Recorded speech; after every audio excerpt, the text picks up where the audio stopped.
Halo semuanya, perkenalkan nama saya Nur Amalina Yusrin. Hari ini saya akan memulai pertemuan kelima membahas mengenai apa itu bisnis model. Nah, di sini kita akan membangun bagaimana sebuah perencanaan membangun bisnis di awal hanya dalam 5 menit saja. Biasanya kalau kita bikin bisnis plan, berapa lama yang kalian butuhkan? Seminggu, 2 minggu, sebulan, 3 bulan, mungkin lama banget karena bisnis plan itu tuh berlembar-lembar, sangat komprehensif dan detail. Kali ini saya akan membahas suatu kanvas yang membantu kalian menyusun pola pikir dalam membangun bisnis model. Kali ini saya akan menjelaskan salah satu bisnis model yaitu menggunakan Lean Canvas.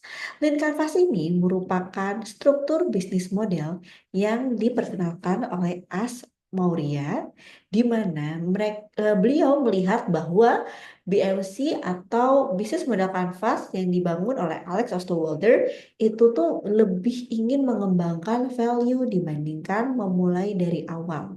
Jadi di dalam Lean Canvas ini membantu teman-teman yang ingin memulai bisnis dengan modal terbatas atau dengan bootstrapping. Kalau teman-teman lihat di sini ada beberapa peta. Pertama adalah segmen konsumen, ya. Lalu kedua atau yang poin kedua adalah masalah. It's feel free for you untuk memulai dari masalah atau mulai dari menentukan segmen dan konsumen.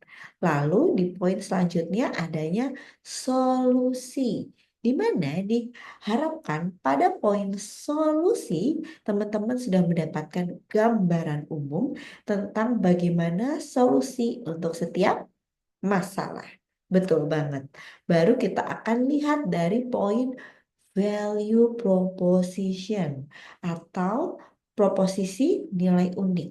Di sini teman-teman diajak berpikir, kira-kira apa ya yang membuat orang-orang membeli atau menggunakan produk dan pelayanan kalian? Atau apa sih yang membuat orang berpindah dari brand yang mereka punya atau mereka minati ke brand kamu?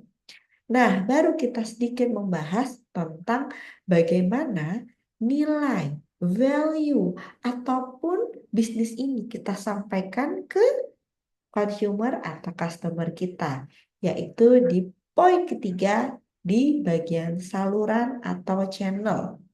Nah, channel sendiri memiliki dua pengertian ya teman-teman. Ada channel yang memiliki pengertian bagaimana konsepnya agar komunikasi ini bisa nyampe ke customer atau consumer sehingga value-nya bisa dimengerti oleh mereka. Ada juga pengertian kedua mengenai channel atau saluran di mana bagaimana kita mampu mengirimkan barang ini ke customer kita secara utuh. Nah, bagaimana strateginya akan kita bahas pada pertemuan kali ini. Nah, selain itu tidak kalah penting adalah mengenai struktur biaya. Apa saja modal yang harus kita keluarkan dan juga bagaimana kita bisa earning revenue dari bisnis ini. Nah, baru kita masuk ke penentuan matriks. Nah, yang namanya bisnis ataupun aktivitas itu membutuhkan tolak ukur. Benar nggak? Ya, maka kita akan masuk ke dalam poin kelima yaitu penentuan matriks utama. Contoh, kalau teman-teman mau diet, ya, teman-teman merasa badannya udah mulai overweight. Sekarang mungkin BMI-nya nggak cocok nih sama tingginya dan juga kesehatan tubuh. Jadi berat 80 kilo, teman-teman pengen turun berat badannya. Nah, turunnya mau berapa kilo itu menjadi tolak ukur kesuksesan teman-teman. Nah, jadi itulah matriks penurunan berat badan sampai titik normal atau sehat. Nah, itu adalah measurement dari kesuksesan diet teman-teman. Nah, baru yang terakhir adalah unfair advantage atau di sini poinnya adalah keuntungan yang tidak adil. Di sini menjelaskan apa sih yang membuat bisnis teman-teman berbeda. sesuatu yang paling susah di-copy atau ditiru oleh kompetitor.